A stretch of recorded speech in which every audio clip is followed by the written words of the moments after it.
भारतीय मीडिया कोई भी ऐसा मौका नहीं गंवाना चाहती जिससे मुसलमानों के ऊपर निशाना लगाया जा सके। ख़ासतौर से जब इलेक्शन का मौसम हो, जब कहीं इलेक्शन आने वाला होता है, तो ऐसे में जब कोई भी मुद्दा मीडिया को ऐसा मिल जाता है जिससे मुसलमानों को निशाना बनाया जा सके, उनकी देशभक्ति पर सवालिया निशान खड़ा किया जा सके, उनके देश के प्रेम के ऊपर सवालिया निशान खड़ा किया जा सके और साथ ही उनको आतंकी और तालिबानी घोषित करने का कोई भी मौका हमारी गोदी मीडिया नहीं गंवाना चाहती। आज सुबह से ही एक खबर आई कि उत्तर प्रदेश में संभल से जो लोकसभा के एमपी हैं समाजवादी पार्टी से, डॉक्टर शफीकुर रहमान बर्क, उनके खिलाफ एफआईआर दर्ज कर ली गई है उनके एक बयान को लेकर, जिन्होंने तालिबान का समर्थन किया था, तालिबान नेताओं का समर्थन किया था, अफगानिस्तान में तालिबान की सरकार का स्वागत किया था। उनके साथ ही 2 और लोगों पर संभल में एफआईआर दर्ज की गई है। उसके साथ ही All India Muslim Personal Law Board के मेंबर हैं मौलाना सज्जाद नोमानी साहब, जो पहले प्रवक्ता भी थे मुस्लिम पर्सनल लॉ बोर्ड के।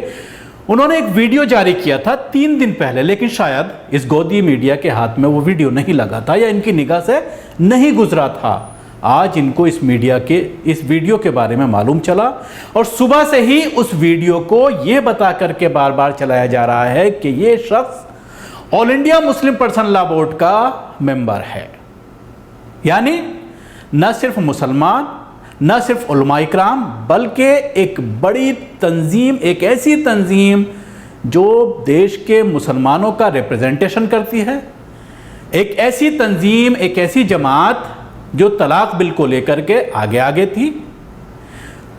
जाहिर सी बात है उसका नाम लेकर के all India Muslim Personal Law board का कहीं ना कहीं तमाम मुसलमानों को कटघरे में खड़ा करने की एक नापाक कोशिश की जा रही है। वजह है उत्तर प्रदेश का इलेक्शन।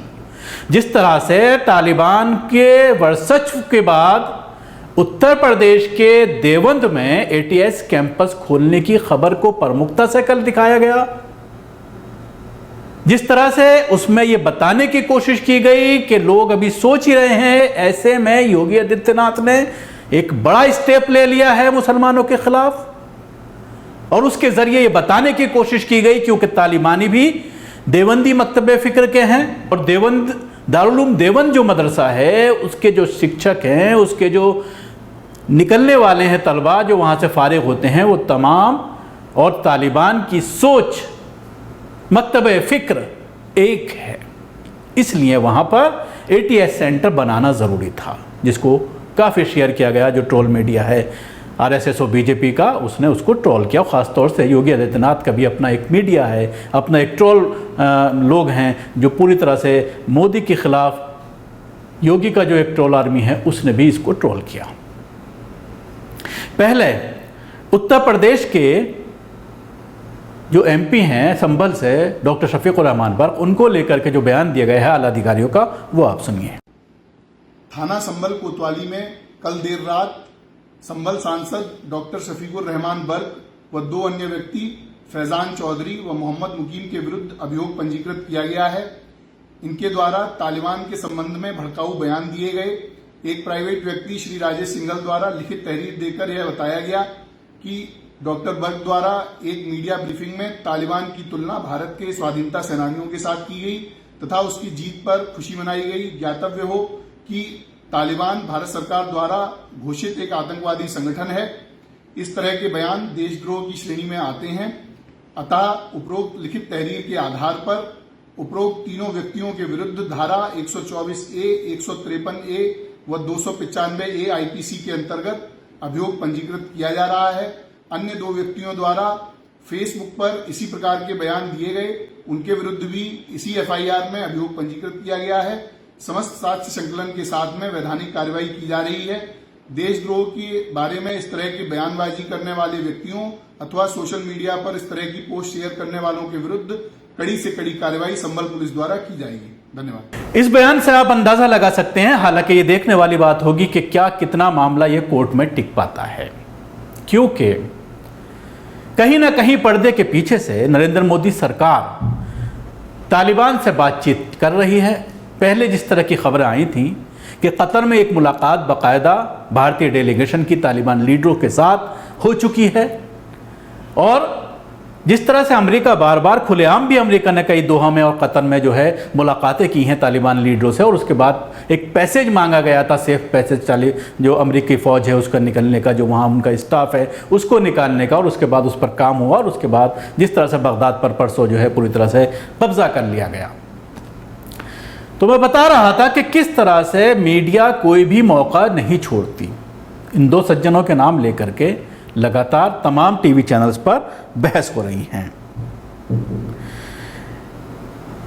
जी न्यूज़ पर all India Muslim Personal Law board ने तालिबान को प्यार भेजा है कि शीर्षक से जो उनका एक मशहूर प्रोग्राम है वो किया जा रहा है, और उसमें तमाम जिस तरह की बहसें हो रही हैं, जो दूसरे पैनलिस्ट हैं ख़ासतौर से all India Muslim Personal Law board की एक वहाँ पर मेंबर भी थी, उनको बोलने नहीं दिया जा रहा, या और जो शादाब चौहान है, बहुत सारे लोग हैं जो मुस्लिम पक्ष अपना रखते हैं, उनको किसी तरह से बोलने नहीं दिया रहा। दूसरी तरफ रिजवी को वहाँ पर बिठा रखा था, जिसको लेकर काफ़ी हंगामा भी हुआ, एक दूसरे से नोक झोंक भी हुई, और रिजवी और इस तरह के लोगों को जानबूझ करके बिठाया जाता है ताकि ये गैर मुस्लिमों से ज़्यादा मुसलमान होने के बावजूद तालिबान पर, मुसलमानों पर, भारतीय मुसलमानों पर और India Muslim Personal Law board पर, सुन्नियों पर जिस तरह से ये हमला बोलता है, तो जानबूझ करके इस तरह के लोगों को वहाँ पर बिठाया जाता है। इसके अलावा दंगल, आज तक पर दंगल भी अभी थोड़ी देर पहले मैं देख रहा था, जिसमें जो हेडिंग्स दी गई थी उनको आप समझिए। इस दर्द तालिबान की दवा क्या है? खुद हिंदुस्तानी दिल में तालिबानी। भारत में तालिबान के कितने हमदर्द हैं। इस तरह के टैक्स चला चला करके मुसलमानों को बदनाम किया जा रहा है। उसके अलावा टीवी एक्टिंग में हुंकार नाम से एक प्रोग्राम चलता है कि तालिबान को बधाई, कैसे हिंदुस्तानी हो भाई, इस शीर्षक से वहाँ पर प्रोग्राम चल रहा था। उसके अलावा रूबी का लियाकत का जो प्रोग्राम है वो भी आपने देखा होगा, उसमें किस तरह के ज़बान का इस्तेमाल उसके ज़रिए किया जा रहा था। ये तमाम चैनल्स, उसके अलावा अगर आप बात करते हैं और बहुत सारे चैनल हैं, अगर आप देखेंगे तो तमाम चैनल्स में इसी तरह की बहस चल रही है। अब सवाल खड़ा ये होता है कि अभी हमारे कुछ ऐसे लोगों से बात हुई है जो टीवी चैनल्स पर डिस्कशन में अक्सर दिखाई देते हैं। उन लोगों का ये कहना है, चाहे वो तस्लीम रहमानी साहब की बात करें, मौलाना नौमानी साहब की बात करें, अब्दुल रहमान आबिद की बात करें, या और जो बहुत सारे लोग हैं, जितने भी लोग हैं, वो ये कह रहे हैं कि हमारे पास शुरू में कोई कॉल नहीं आया टीवी चैनल से, लेकिन उसके बाद जिस तरह के बयानात आम मुसलमानों के ज़रिए आने लगे सोशल मीडिया पर, तो उसके बाद टीवी चैनल्स को ये हुक्म हुआ कि अब इस पर बहस कीजिए। अब माहौल बिल्कुल साजगार है, उत्तर प्रदेश इलेक्शन की नैया पाल लगानी है, हिंदू मुस्लिम करना है, अब इसमें आप उनको बुलाइए। उसके बाद तमाम लोगों के पास जो गेस्ट हैं, मुस्लिम गेस्ट, उनके पास फ़ोन आने लगे। लेकिन अब सब ने, जो प्रोमिनेंट लोग हैं मुसलमानों में, उन्होंने ये फैसला किया है कि हम अभी टीवी डिबेट्स में नहीं जाएंगे, क्योंकि जानबूझ करके इस तरह की चीज़ों का मुद्दा बना करके उसको उछालने की कोशिश की जा रही है, और उसको लेकर के मुसलमानों को ये बताने की कोशिश की जा रही है कि ये तालिबानी जहनियत के लोग हैं जो भारत में बसते हैं, और इनसे देश को कितना बड़ा नुकसान है, जिसका फ़ायदा यूपी इलेक्शन में उठाया जा सके। तो ऐसे में सबको मोहतात रहने की ज़रूरत है, ज़्यादा बयानबाजी की ज़रूरत नहीं है। जब तक हमारी सरकार का कोई स्पष्ट फैसला ये नहीं आ जाता कि वो इस पूरे मामले में खुलकर सामने नहीं आ जाते कि क्या वो तालिबान का समर्थन करते हैं या वो तालिबान से दूरी बनाकर रखेंगे, तो जो भारत का स्टैंड होगा उसी के साथ भारत का मुसलमान खड़ा होगा। और जाहिर सी बात है, ये मैं अपनी तरफ से नहीं कह रहा हूँ, बल्कि तमाम भारत का मुसलमान भारत के साथ खड़ा है, भारतीय सरकार के साथ खड़ा है। शुक्रिया। आपको हमारी ये कोशिश कैसी लगी ज़रूर बताएं। हमारे यूट्यूब चैनल को सब्सक्राइब करना ना भूलें, इसके साथ ही बेल आइकन ज़रूर दबाएं। सभी अहम खबरों के लिए न्यूज़ MX को सब्सक्राइब करें, साथ ही बेल आइकॉन को जरूर दबाएं। लाइक, शेयर, कमेंट करना ना भूलें।